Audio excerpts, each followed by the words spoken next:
Please.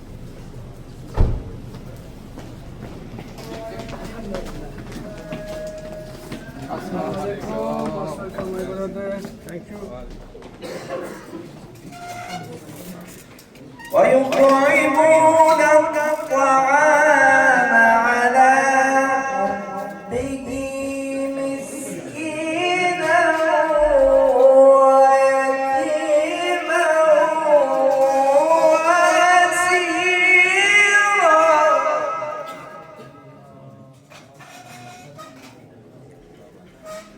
إنما نطعمكم شر ذلك اليوم ولقاهم نضرة وسرورا.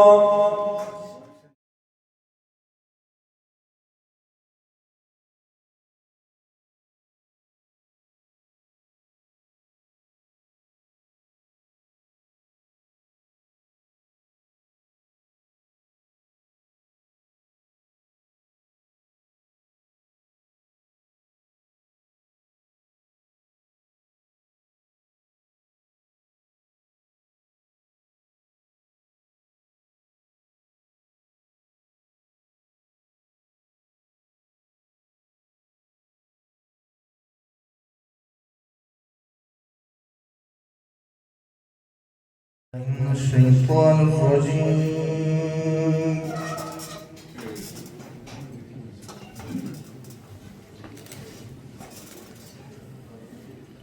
بسم الله الرحمن الرحيم والضحى والليل إذا سجى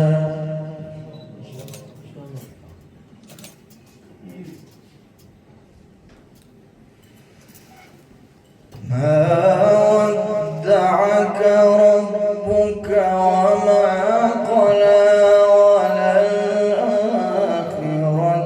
خير لك من الأولى.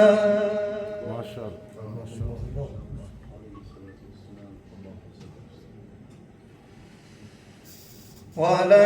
وللآخرة خير لك من الأولى ولسوف يعطيك ربك فترضى.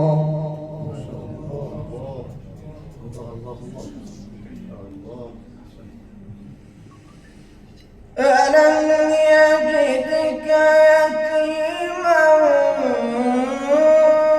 فآوى ووجدك ضالا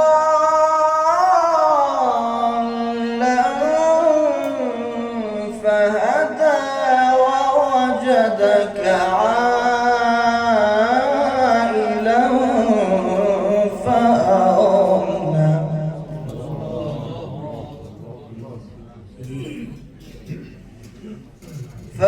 فأما اليتيم فلا تقهر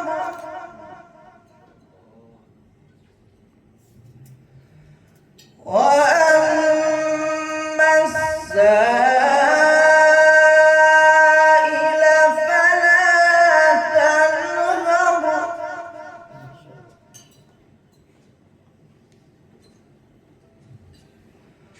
وأما بنعمة ربك فحدث. الحمد لله. بسم الله الرحمن الرحيم والضحى والليل إذا سجى ما ودعك ربك وما قلى وللآخرة خير لك من الأولى ولسوف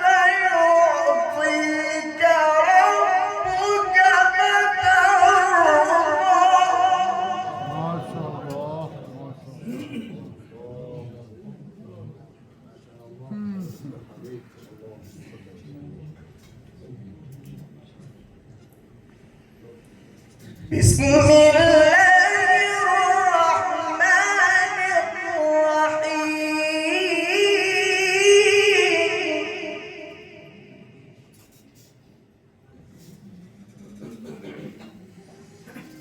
بسم الله الرحمن الرحيم والضحى والليل إذا سجى ما ودعك ربك وما قلى وللآخرة خير لك من الأولى ولسوف يعطيك ربك فترضى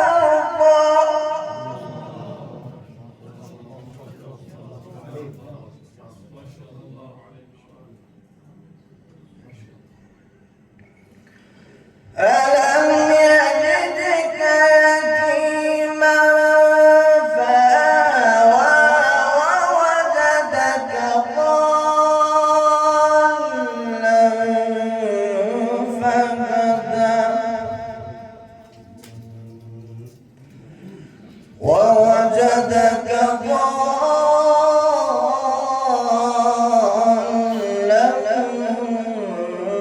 فهدى ووجدك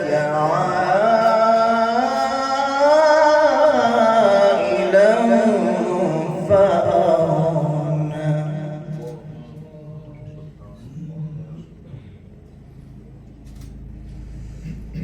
فأما اليتيم فلا تقهر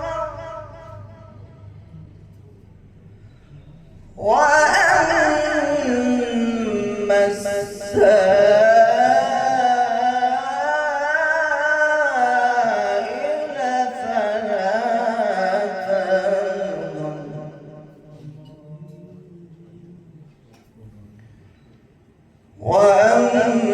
وأما بنعمة ربك فحدث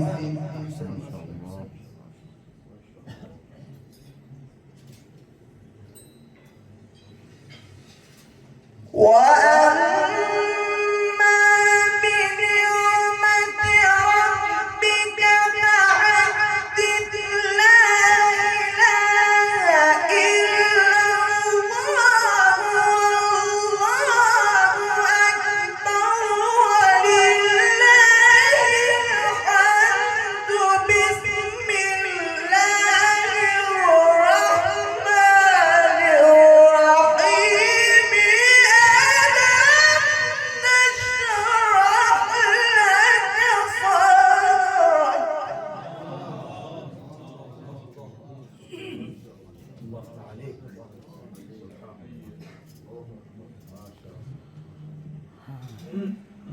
ووضعنا عنك وزرك الذي أنقض ظهرك ورفعنا لك ذكرك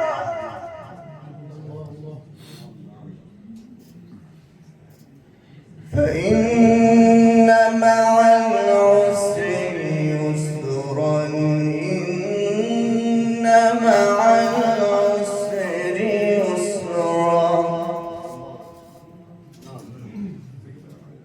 فإذا فرغت فانصب وإلى ربك فارغب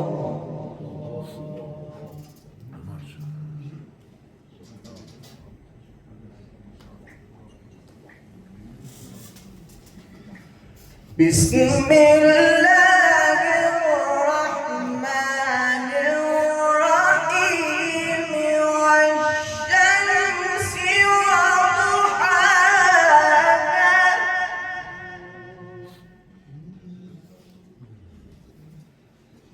والقمر إذا تلاها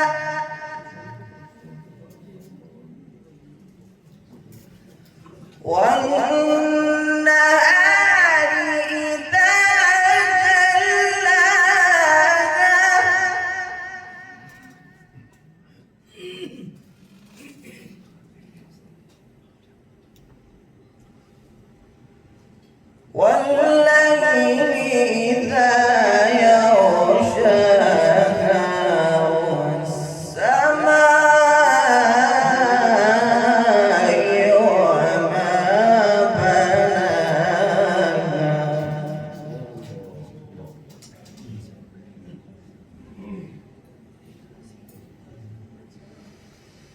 والشمس وضحاها والقمر إذا تلاها والنهار إذا جلاها والليل إذا يغشاها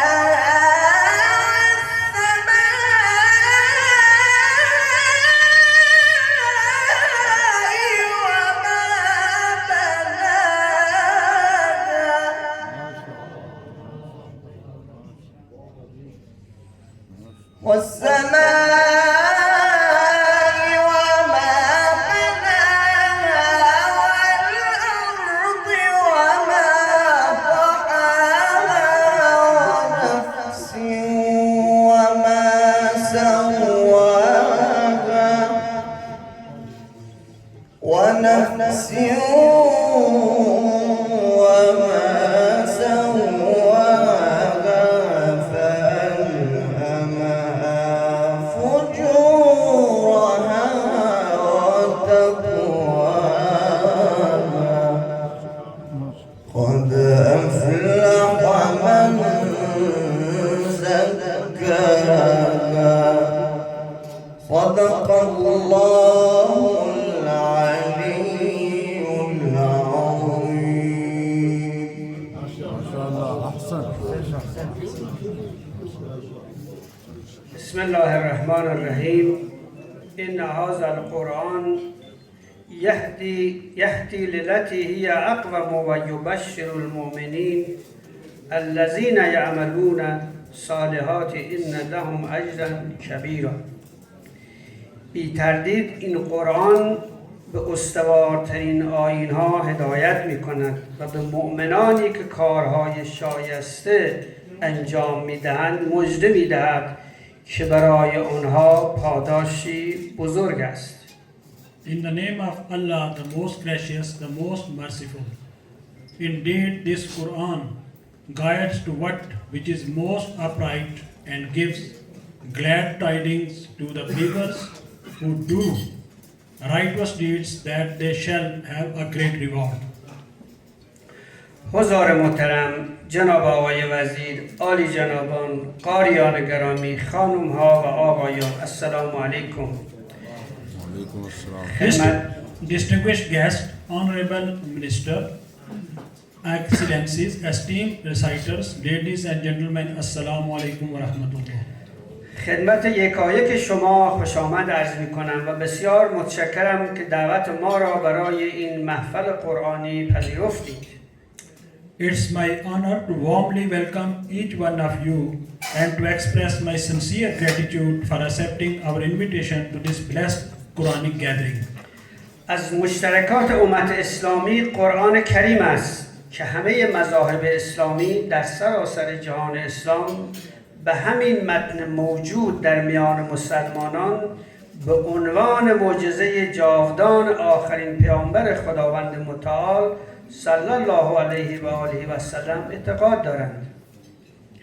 One of the most profound bonds uniting the Muslim Ummah is the Holy Quran. Revered unanimously by all Muslim schools of thoughts across the Muslim world as the enduring miracle of the final messenger of Allah sallallahu alaihi wasallam preserved among Muslims in its pristine and unchanged form. کتابی که به تعبیر خودش راهنمایی برای هدایت است.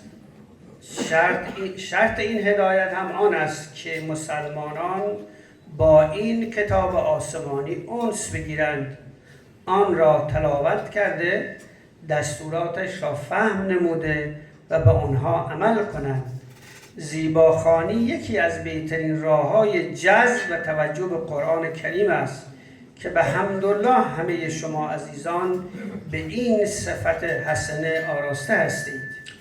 This is the divine book that describes itself as a guide towards the straightest and the most upright path. Yet, benefiting from this guidance requires that Muslims cultivate a living relationship with this heavenly scripture through its recitation its comprehension, and above all, its implementation. Beautiful and melodious recitation is among the most effective means of drawing hearts toward the Holy Quran, and by grace of Allah Almighty, all of you present here are exemplars of this noble art. از ابتکار دولت محترم پاکستان و به ویژه از وزیر محترم امور مذهبی و هماهنگی بین الادیان جناب آقای سردار محمد یوسف به خاطر برگزاری این اجلاس بین المللی در شهر زیبای اسلام آباد تشکر میکنم. I extend my heartfelt appreciation to the esteemed government of Pakistan and in particular to the Honorable Minister for Religious Affairs and Interfaith Harmony, His Excellency Mr. Sardar Muhammad Yusuf, for convening of this international recitation competition in the beautiful city of Islamabad. این ابتکار ارزنده که با تلاش‌های وزیر محترم برای اولین بار در اینجا برپا شده است، آغاز مبارکی برای جامعه اسلامی پاکستان است که جزو پایبندترین ملت‌های امت اسلامی است. This noble initiative taken for the first time through the dedicated efforts of Honorable Minister marks a blessed beginning for the Islamic Society of Pakistan, one of the most faithful, committed and devoted nations within the Muslim Ummah. برگزاری اجلاس‌های بین‌المللی قرائت، حفظ و مفاهیم قرآن کریم اقدامات بسیار مهمی هستند که مقدمه‌ای برای عمل به احکام این کتاب الهی به شمار می‌روند. پیامبر اکرم صلی الله علیه و آله و سلم فرمودند: انی تارک فیکم الثقلین کتاب الله و اطرتی، من دو یادگار گرانبها در میان شما باقی می‌گذارم، کتاب خدا و اطرتم را. The organizing of international conferences focused on the recitation, memorization and understanding of Quran is of immense value. For such efforts serve as vital introductions and gateways to the practical realization of the divine teachings contained in this holy book. The noble Prophet, peace be upon sallallahu alaihi wasallam, declared, "Indeed, I leave among you two precious trusts, the book of Allah and my Ahlul Bayt." ما ایمان داریم که همه امت اسلامی باید به این آیات قرآن پاسخ دهیم.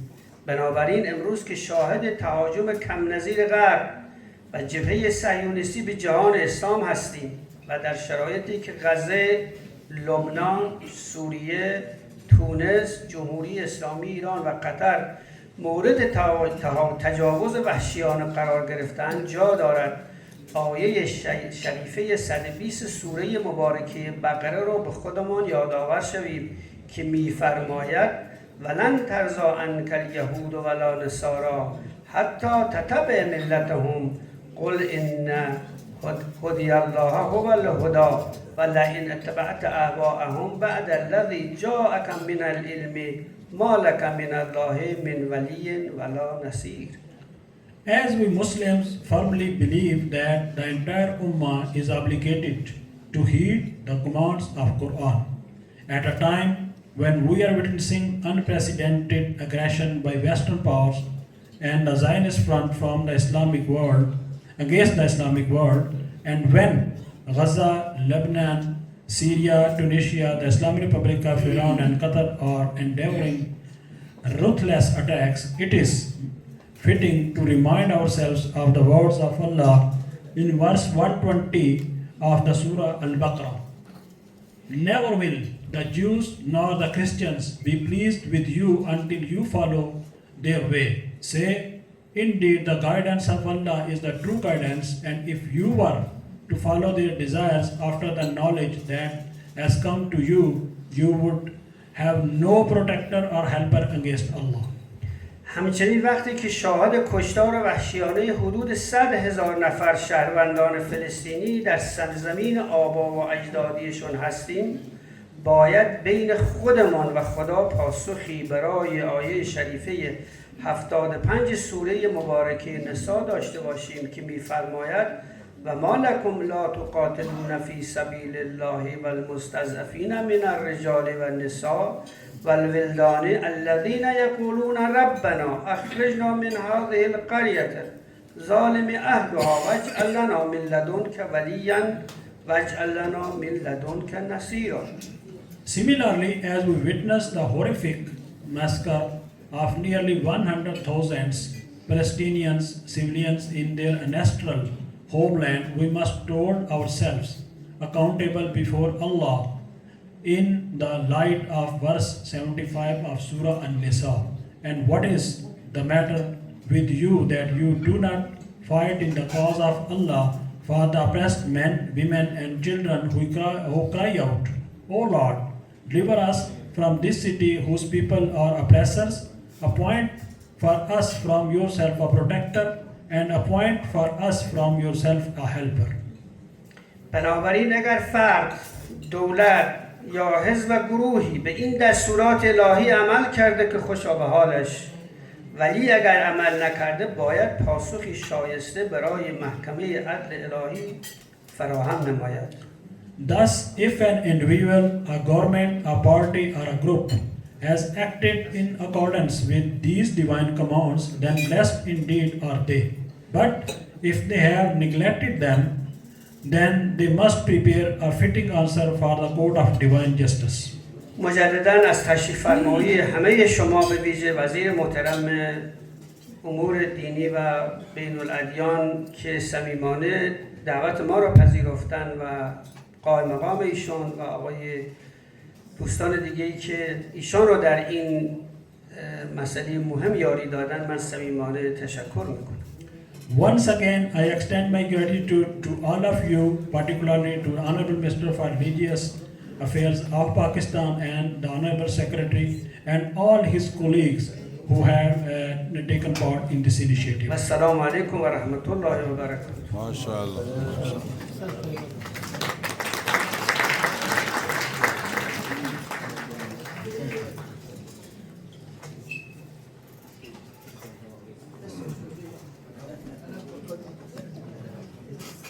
Rahman Rahim. His Excellency Mr. Raza Amiri Muqaddam, Mohtaram Judges Sahiban, Kuwait, मिस्र, ईरान और पाकिस्तान से और कुर्रा साहबान, दीगर मुअज़्ज़ज़ मेहमानान ग्रामी, ख़वातीन हज़रात, अस्सलाम वालेकुम।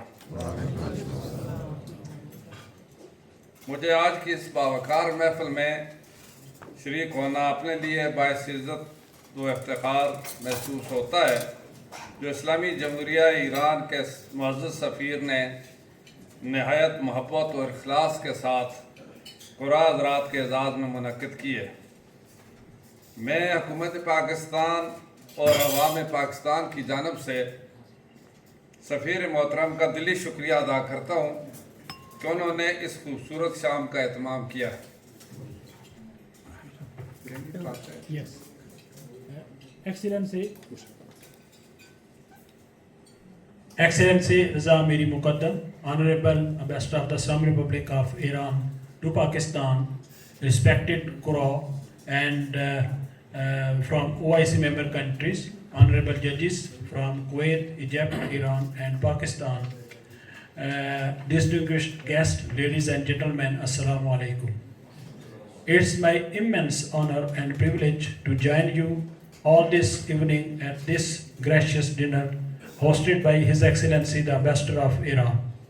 On behalf of the government and the people of Pakistan, I express our heartfelt gratitude to His Excellency for arranging this beautiful gathering in the honor of the distinguished Qurra who have traveled from across the Muslim world to participate in the first International Qiraat Competition 2025. आज बैनुल-अक़वामी क़िरात मुकाबला 2025 के पहले रोज़ की तकमील है और मुझे ये कहते हुए मुसर्रत हो रही है कि कुरान ने आज कुरान मजीद की तलावत नहायत हुस्न, दिलकशी और महारत के साथ पेश की। उनकी आवाज़ों में हमारे दिलों को मुनव्वर किया, इस महफ़िल को रूहानी नूर से भर दिया और हमें अल्लाह ताला के कलाम पाक की हजमत और तासीर की याद दिलाई। ऐसे बाकमाल कारी हज़रात की तिलावत सुनना वाकई हमारे लिए बायस सआदत है। Today marked the completion of the first day of this historic competition, and I am pleased to share that the Quran recited, the Holy Quran, with exceptional beauty, depth, and mastery. Their voices enlightened our hearts, filled this blessed event with spiritual radiance, and reminded us of the profound power of divine words of Allah. We are truly blessed to witness such soulful and inspiring tilawat from some of the finest reciters of the Islamic world. हम इस बात पर भी शुक्रगुजार हैं कि इस्लामी जमहूरिया ईरान के मुअज़्ज़ज़ सफ़ीर मोहतरम ने आज मुकाबले के पहले रोज़ की कार्रवाई में शिरकत की। आपकी आमद ने इस तकरीब के वक़ार और गर्मजोशी में इजाफ़ा किया। जनाब सफ़ीर, हम आपकी इस तावन पर दिल की गहराइयों से ममनून हैं। We are also grateful that His Excellency the Ambassador of Iran honored us with his presence during today's proceedings. Your participation, Excellency, added great value, warmth, and dignity to the event, and I thank you sincerely for your cooperation and support. मोहतरम मेहमानान गिरामी, आज की शाम इसलिए भी मुनफरद है कि ये न सिर्फ कुरान की अज़मत और कुरान करीम के हुस्न की महफिल है, बल्कि पाकिस्तान और ईरान के दरमियान गहरे ताल्लुक़, उख़्वत और बरदराना रिश्ते की अलामत भी है। पाकिस्तान और ईरान का रिश्ता सदियों पर मुहित है। एक ऐसा रिश्ता जो ईमान, तहज़ीब, सकाफ़त और बायमी एतमाद की बुनियाद पर कायम है। दोनों ममालिक ने न सिर्फ पड़ोसी हैं बल्कि करीबी भाई भी हैं जो हर मैदान में एक दूसरे के साथ खड़े होते हैं, खुसूसन कुरान करीम और इस्लामी अक़दार के फ़रोग़ के हवाले से। Dear guest, tonight is special not only because we are gathered to celebrate the Quran and the beauty of the Holy Quran, but also because this evening reflects the brotherhood between Pakistan and Iran. Our two nations share a deep and historic bond rooted in faith, culture, shared values, and the centuries of mutual respect. Pakistan and Iran are not merely neighbors. We are brothers who stood side by side, supporting each other in all spheres, especially in matters related to the Quran and Islamic heritage. ये अजीम मुकाबला दरअसल कुरान करीम से हमारी इज्तिमाई वाबस्तगी और उसकी तिलावत, तफ़हीम और अमन वहदत के पैगाम के फ़रोग़ का अमली इज़हार है। कुरान पूरी उम्मत मुस्लिमा को जोड़ने वाली रस्सी है और आज की ये रूहानी महफिल इसी एहतियात का हसीन मंजर पेश कर रही है। This blessed initiative is a reflection of our shared devotion to the Holy Quran and our collective commitment to promoting its recitation, understanding, and message of unity and peace. The Quran binds the entire Muslim Ummah together, and tonight's gathering is a beautiful reminder of that unity. आज हमारी वजारत मज़मून बैनुल मज़ाहब अमांगी ने पहली दफ़ा इस किस्म की तकरीब का इनेकाद करके एक नए दौर का आगाज़ किया है, जिसमें हमारे उलमाए कराम भी, कुरान साहबान भी और इसी तरीके से हमारे वजारत के लोग भी और हुकूमत भी, वो सब इसमें इस कार खैर में शामिल हैं। कारी सदाकत अली साहब हमारे कोऑर्डिनेटर रहे और इसी तरीके से हमारी वजारत ने भरपूर तावन किया है। हमें उम्मीद है कि इंशाअल्लाह हमारे मेहमान जहाँ पर आराम से और खुशी से रहेंगे। This is the first time this initiative has been taken by our ministry, and all our colleagues, they have cooperated cordially with us, particularly His Excellency Qari Sadakat Ali Sahab. Here is our coordinator, and I hope that you all have stayed well in our city and you have enjoyed the hospitality. आखिर में मैं एक बार फिर इस्लामी जमहूरिया ईरान के मुअज़्ज़ज़ सफ़ीर का दिल से शुक्रिया अदा करता हूँ कि उन्होंने आज के इस रूह परवर रिशाइया का एहतमाम करके न सिर्फ खुराक की इज़्ज़त अफजाई की बल्कि पाकिस्तान और ईरान के बरादराना ताल्लुक़ को मज़ीद मजबूत बनाया। Before I conclude, I once again extend my deepest appreciation to His Excellency, the Ambassador of Iran, for hosting us this evening with such generosity and grace. Thank you for honoring the Quran and for strengthening the bond between Pakistan and Iran through this noble gesture. बहुत शुक्रिया। पाकिस्तान पाइंदाबाद, पाकिस्तान ईरान दोस्ती जिंदाबाद। Thank you very much. Pakistan Zindabad, Pak Iran Friendship Zindabad.